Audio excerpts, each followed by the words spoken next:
storia che io vi racconto, io ve la dico perché nessuno la sa.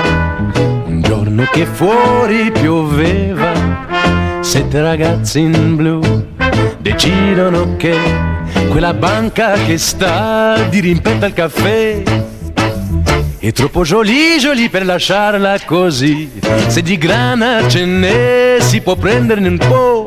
E nacque la Bonda Bono. Il colpo però va studiato senza uno sbaglio, perché pericolo c'è. Si misero tutti al lavoro, 7 ragazzi in blu, non uno di più, e decidono che poco dopo le 3, quando il guardiano va a prendersi il tè, la rapina si fa con i mitra, però voilà la Bonda Bono.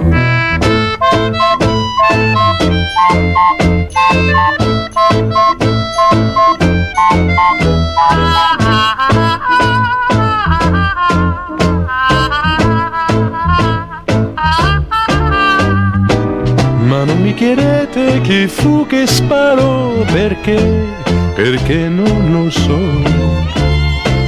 È sempre un errore sparare, però si può. Sentendo la voce dei mitra, la polizia arrivò, veloce arrivò, e furono presi col fuoco 7 ragazzi in blu, non uno di più.